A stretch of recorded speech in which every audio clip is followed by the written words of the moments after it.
Maximum 90% student এই ভুলটা করে যে প্রথম দিকে এইচএসসি পড়াটা ভালো লাগে না, বা পড়ার ধরনটা ধরতে ধরতেই অনেকের সময় চলে যায় প্রায় 6 মাস। তখন শেষমেশ গিয়ে এলোপাতাড়িভাবে সে পড়তে থাকে। তাই যারা বুদ্ধিমান, যাদেরকে আমি ম্যাচিউরড বলবো, তারা কিন্তু এখনই এইচএসসি শুরু করবে। 1 সপ্তাহ 2 সপ্তাহ রেস্ট নিতে পারো, সমস্যা নেই, কিন্তু এইচএসসির পড়াটা আগেই শুরু করতে হবে, কারণ সিলেবাসটা বিশাল। আমরা যারা পড়িয়ে শেষ করতে পারিনি, এক অর্গানিক পড়াইতে 6 মাস 4 মাস চলে যায়। হ্যাঁ, তাহলে বাকি পড়াগুলো আমরা কিভাবে শেষ করব? অ্যাডমিশন টেস্টের প্রস্তুতি কখন নেয়?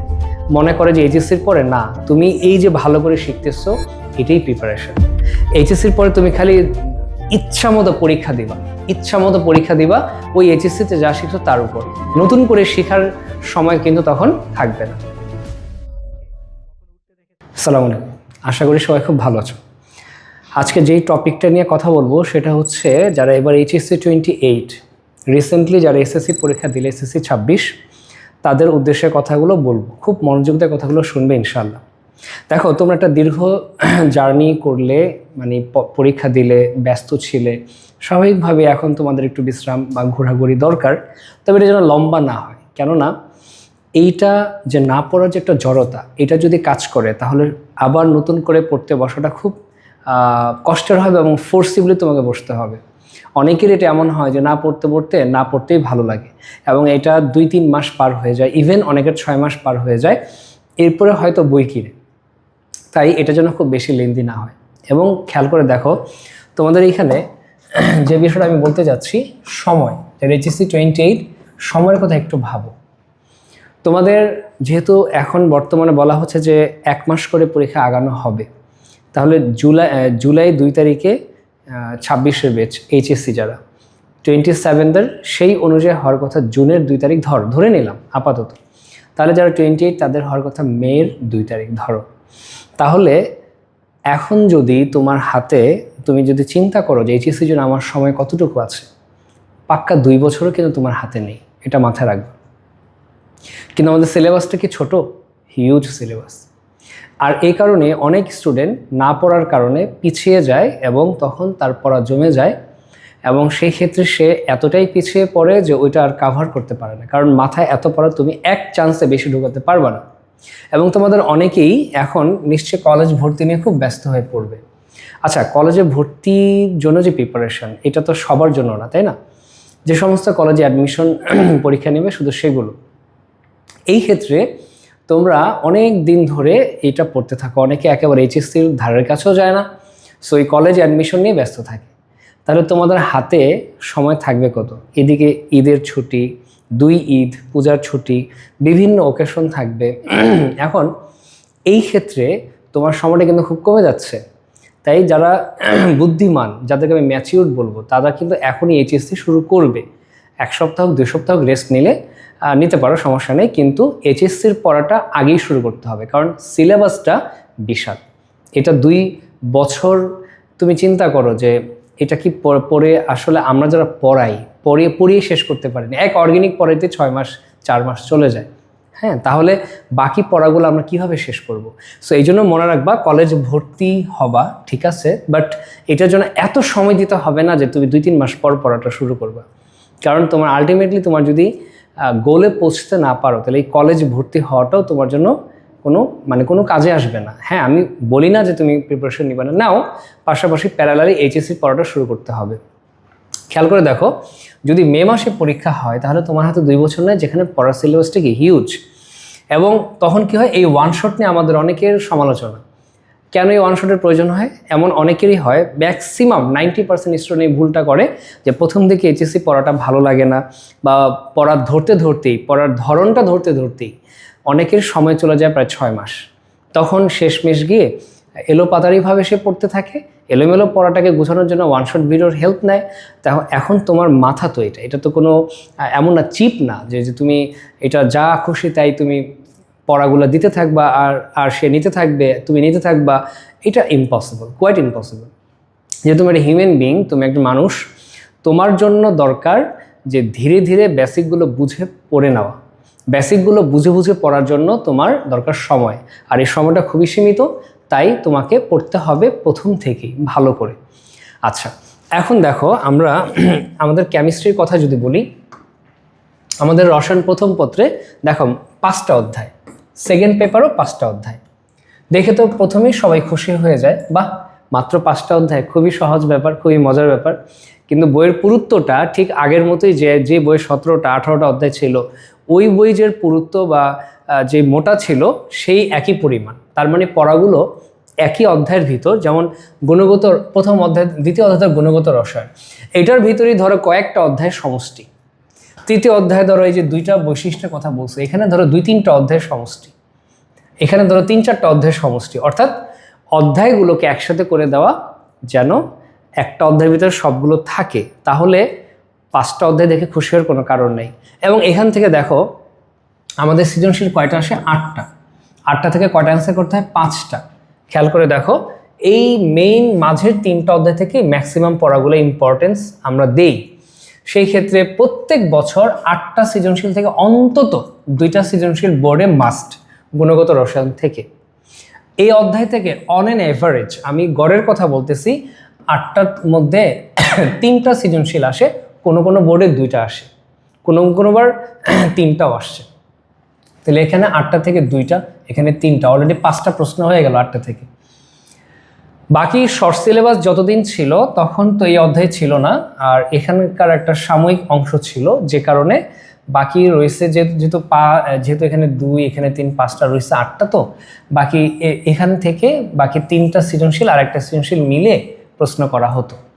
তাহলে তুমি খেয়াল করে দেখো, যদি ধরে নিই অ্যাভারেজে যে এখান থেকে 2টা সৃজনশীল, এখান থেকে এখন 2টাই ধরলাম, 4টা, এখান থেকে 2টা, কয়টা? 6টা, এখান থেকে একটা, এখান থেকে একটা, 8টা সৃজনশীল থেকে 5টা তোমাকে অ্যান্সার করতে হবে। তাহলে অলরেডি এখানে তোমার অধ্যায়ের কোন অধ্যায় থেকে বেশি প্রশ্ন হবে এমনও হয় যে এটার সাথে এটা ল্যাজ লাগিয়ে দেওয়া হয়, অথবা এটার সাথে এটা ল্যাজ লাগিয়ে দেওয়া হয়। তো এটা ভ্যারি করে, তবে এটা নিশ্চিত থাকো আল্লাহ চাইতো যে এখান থেকে 2টা হবেই, অ্যাটলিস্ট এই কয়টা থেকে 6টা সৃজনশীল আসবেই, এর বেশি আসতে পারে। এগুলো স্বতন্ত্রভাবে আসতে পারে, অথবা কোনো একটা সৃজনশীলের সাথে মিলিয়েও আসতে পারে, খেয়াল করবা। আচ্ছা, তাহলে আসো প্রথমে আমি যদি গুণগত রসায়ন দ্বিতীয় অধ্যায়ের কথা আগে বলি।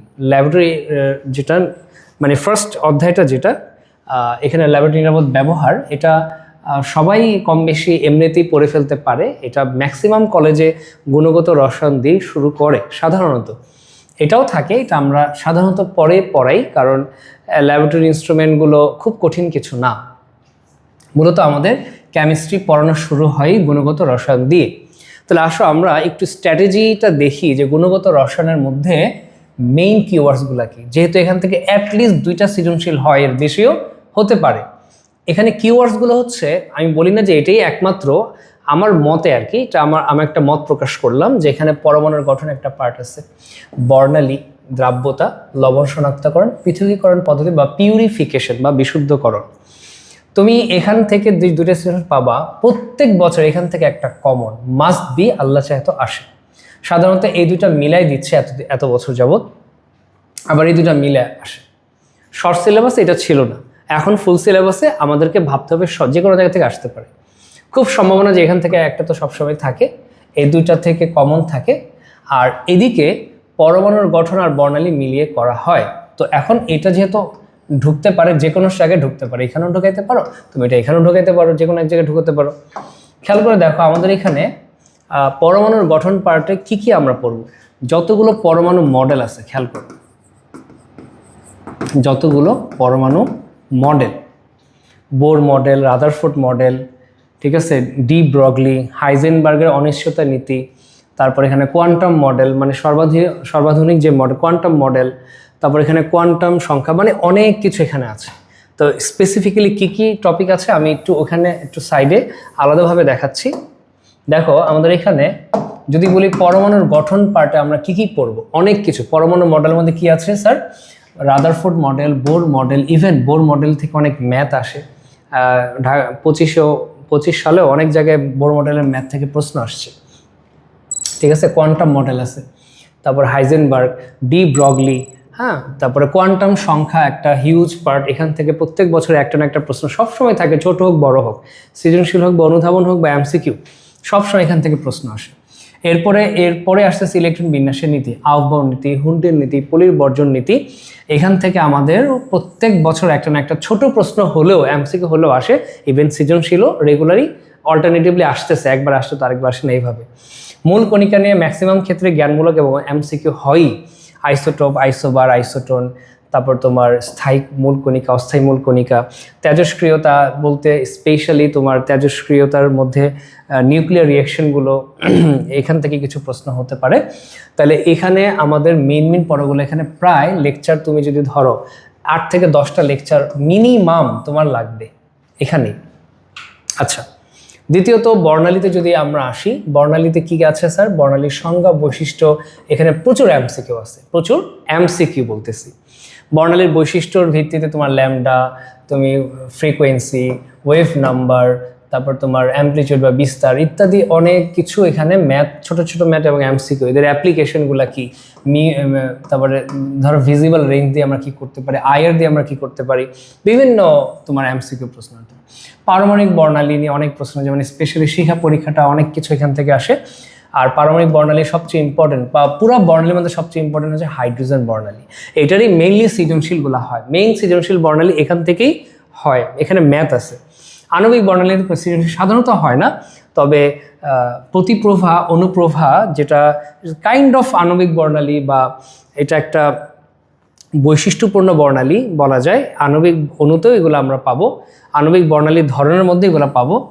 সেই হিসেবে অনুপ্রভা, প্রতিপ্রভার অ্যাপ্লিকেশন দিয়ে পরীক্ষা আসে, এনএমআর থেকে এমসিকিউ, অনুধাবন তো অবশ্যই, সৃজনশীলও আসতে পারে।